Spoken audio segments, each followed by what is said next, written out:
Hi there, my name is Eric and I play bass, and today I'm gonna show you how I go about writing demo tunes for my YouTube videos. So usually when I get the assignment to do a demo of, say, a pedal, I pretty much immediately start thinking about, what type of tune I wanna do to demonstrate this unit in a full mix.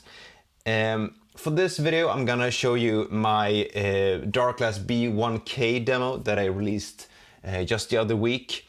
This song is an homage, or if you will, a complete rip-off of the song Hammer of Witches by the amazing band Sorcerer that I had the utmost pleasure to sit in with a few months back. And the idea for this rip-off started like many good ideas start at the loo. So here's my original idea for this song.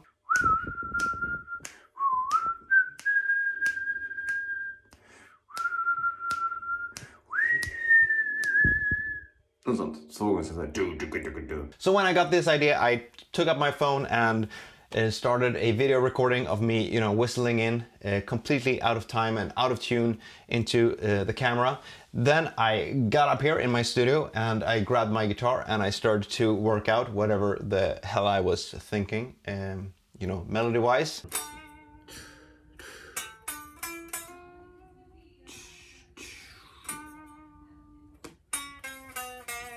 Chromatics there.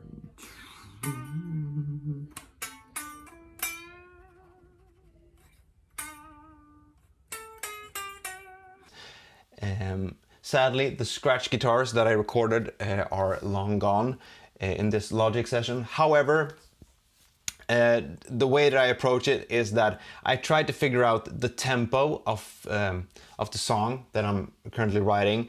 Once I have the tempo down, I usually just hit record and I start to, first track the things that I'm pretty sure that I'm gonna feature in the song, and then I'll just go about riffing to the tempo and try to figure out what the hell I'm doing.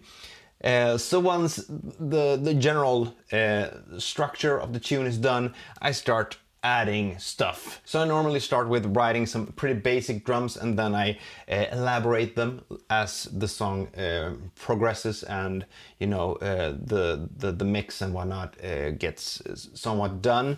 I've got a few presets dialed in that I normally just go for when I write my songs to have things flow a bit smoother. Usually I go with a chug preset that I've got dialed in for the guitars. However, for this song I actually went about and dialed in a guitar tone from scratch pretty much.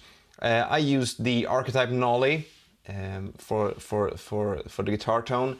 I used the 5150 head, and I think it's the Marshall cabinet, and the SM57 and the 414 microphones on that. Just, the classic overdrive trick, and here's how the guitar, here's what that guitar tone sounds like. Let's see the stereo.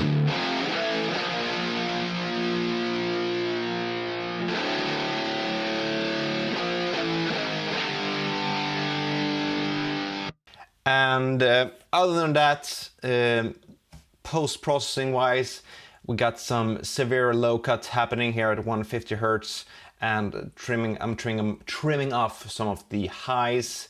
I'm not using the built-in EQ in archetype Nolly for this tone. I track my rhythm guitars. I usually go about and first I do a scratch guitar of the rhythm tracks, and then I split it up into the different sections of the song so that I can just, do easy punch-ins, so to speak. So we got the intro first happening, and then we go into the verse thingy. Or main riff, if you will. Then we got the verse. We go back and forth, and I go back and forth between the tracks so that I can, do punch-ins easy and, you know, all of that good stuff. So once I'm done with the rhythm tracks that I normally do to some scratch drums, you know, just playing the 2/4 beat essentially. Once I've done that, I normally go about and do the leads or ornaments, if you will. So this song has quite a lot happening in the intro, and then one ambient track happening in the chorus, and other than that it's pretty straightforward. This was one of the first things that I thought of when I did my my toilet demo, if you will, and it was the intro, which sounds like this.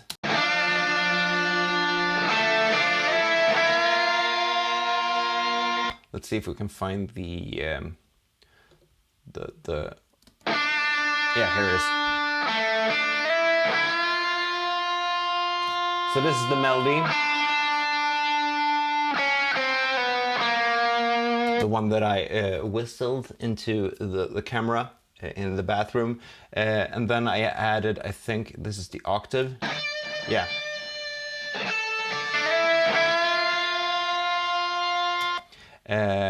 And those are panned dead center, and then we got some harmonies going here, which sound like this.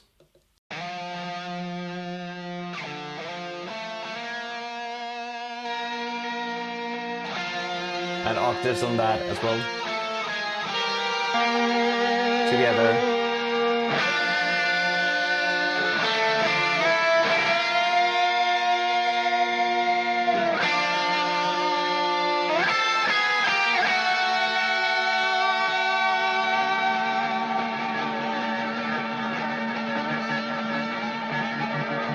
I really wanted to have that, you know, chaotic vibe there at the end of the intro, and I remember doing quite a lot of retakes just to get those squashy things happening.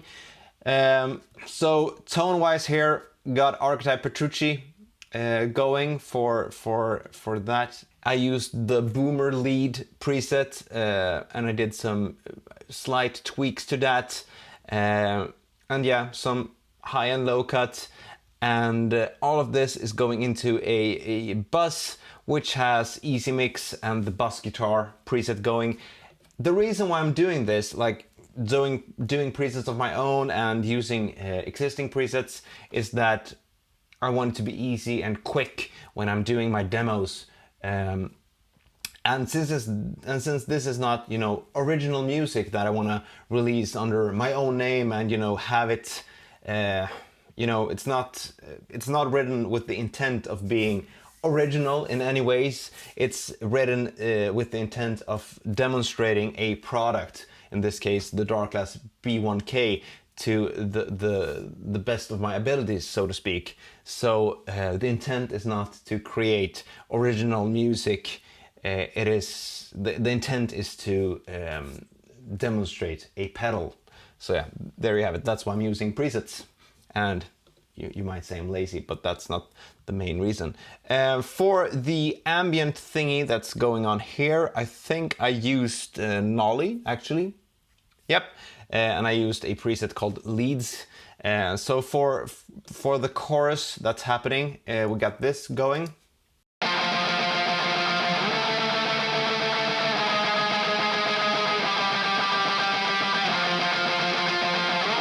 And that's essentially a harmony of the chords, which are doing a chromatic descending thingy.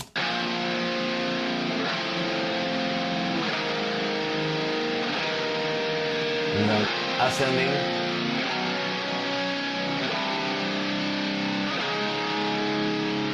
So adding that harmony.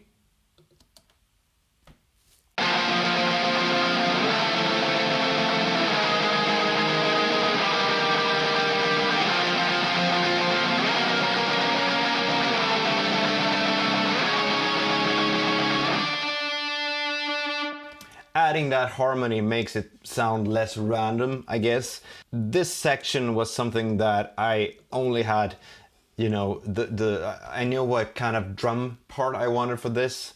I wanted pretty much like a halftime tom thingy going, and I didn't know what I want to do with the guitars, so I just played some random chords, and it kind of worked. So yeah, and like I said, it's pretty straightforward and not written with the intent of being original. It's written to demonstrate something. And so with the guitars, like I said, I normally go with my presets that I've got dialed in because I know that they sound good and I know that they will work right out of the box. I won't need to, you know, sit down and start doing tone chasing when I'm doing demos like this, because I don't have the time to do that. I've got a 2-year-old and I got a wife who wants to see me every now and then, so it's nice to be efficient once you've got some time to do stuff like this. Once I've got the guitars done, you know, the rhythm tracks and lead tracks, I normally go about and start fiddling with the drums. So for the drums, I'm using Superior Drummer 3. So I've got a preset dialed in here as well. I've dubbed it Metal McBrain 2. And it started off as a Nico McBrain type setup, and it has evolved since. And you know, it's got some additional bells and whistles, if you will. Got the kick, snare, toms, some additional toms. You know, you want that big Mike Portnoy, Nico McBrain tom roll thingy. So that's why I've got those additional pearl toms.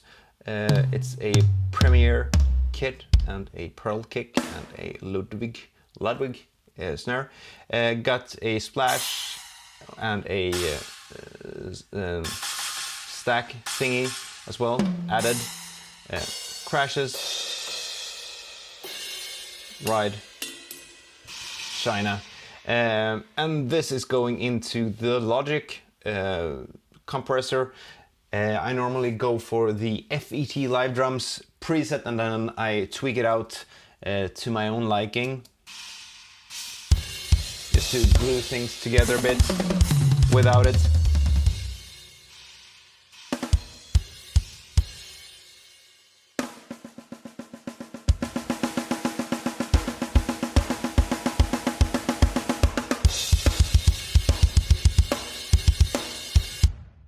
So when it comes to riding the drums, I usually do it all by myself, so to speak. You know, I try to stay away from the 127 beats as much as possible, but sometimes, you know, it's easy, just go for the brightly red shining stuff. So, you know, it depends on how much time I've got to sit down and edit the drums when I'm doing this. So yeah, this is a pretty straightforward song, drum wise. Got the shuffle happening. Got some ghost notes going.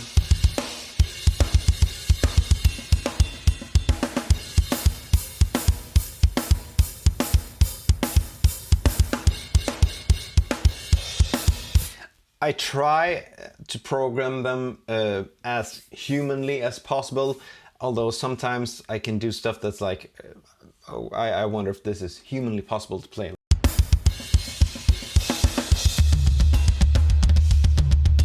This section here, the chorus, actually consists of 2 drum parts. I wrote the halftime thingy, and I found it a bit on the quiet side. I wanted to be more, you know, busy. So I actually went into Superior Drummer, went for the grooves, and I think this is one actually.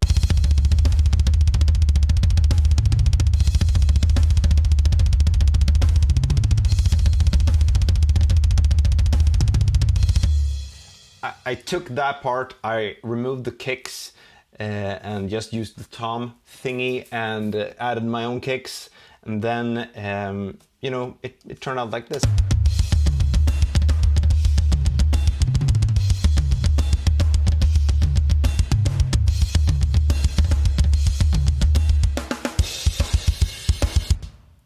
And I tried to stay away from, you know, 3 hits with the hands at one time, because that's not humanly possible. So I try to avoid that. Sometimes it kind of sneaks itself in there, but hey, I try to at least.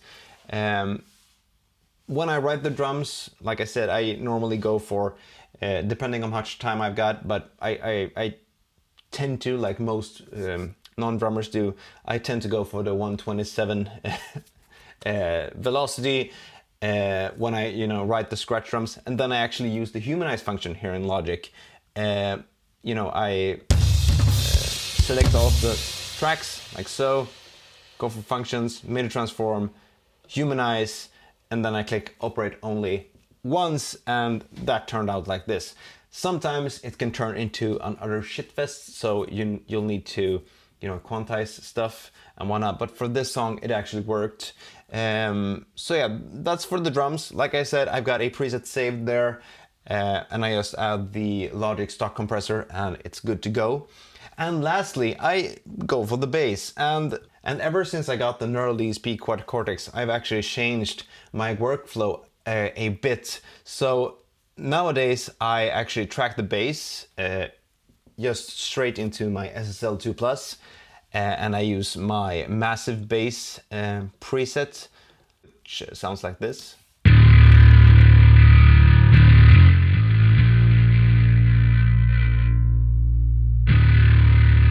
And it's the Logic stock compressor going into Neural DSP Parallax with a preset that I've got dialed in called Eric Slappy. I think I used that one on the Entroy EP actually. That one is going, and that is going into the Logic dynamic limiter, and then we got some EQ happening.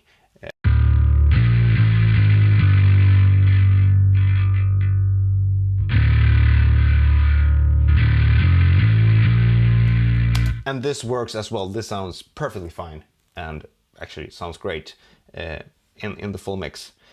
However, once the bass is tracked and I'm happy with it, I do a reamp through the pedal that I'm supposed to demo, and in this case it sounded like this.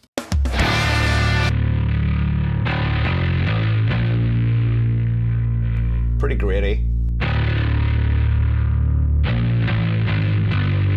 This is actually just my bass going into the Darkglass B1K. There's no amp sim happening. The only things that are happening post-processing wise is some compression, some EQ, and the limiter.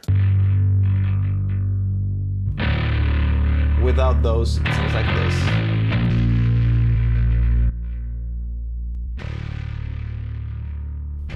So compression,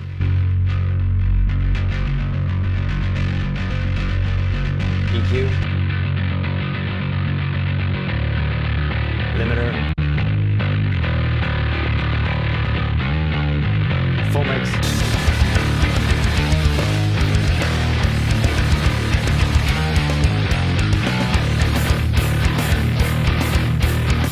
So I mean, yeah, it just works. That's the way I like it. So once everything is tracked, I'm actually doing, I think it's called top-down mixing. So I've got a preset, surprise, happening at the master bus as well. So I've got a channel EQ. This is the final mix rock preset that's in Logic. Not much going on, but hey, it works. And then that one is going into Easy Mix, and we got the mastering, we got the top bottom boost and some squash parallel, and then we got the stereo master limiter stereo enhancer, so we got some stereo width and some limiting going. And that's pretty much how I work. I wanted to just tell you about two plugins that I'm using that help me quite a bit when I'm doing my mixing and checking the balances and everything. First up, we got Mixchecker Pro from Audreio, which sounds like this.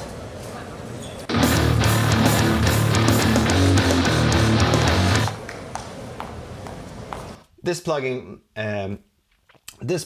allows you to check your mix in mono, and it allows you to check in a simulated environment, so you can actually change out the different types of noise. So you can actually have, you know, a busy street or a playground or inside a mall or a car or a bus, and you can check it through different types of speakers.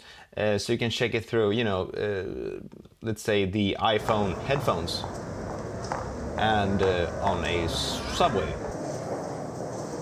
or station, or I don't know, a bar. That wasn't too bad. Yeah, here we go. Nice.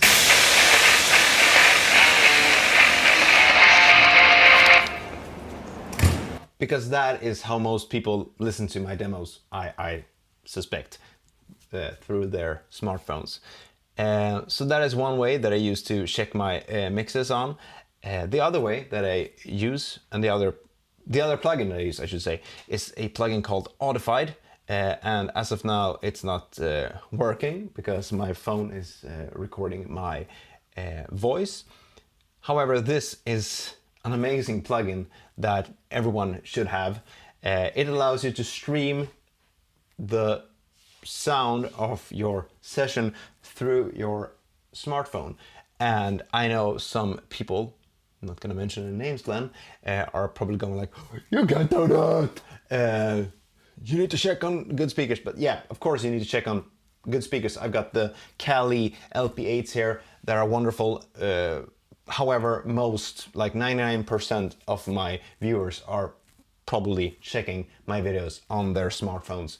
And this allows me to stream the audio straight through my phone speakers, and you know, I can check the balances and everything, and that's priceless. I don't know how much that plugin costs. However, it has been well worth it because I don't need to upload my mixes to Dropbox, check the Dropbox folder, check the mix that way. I can just do it on the go and do adjustments as I stream the audio through the Audreio app. So huge shout out to that app. I'm not getting paid in any way to say this. I bought that plugin with my own money, and it's been a life and time saver ever since I got it, like I think it was 2 years ago. It's been amazing.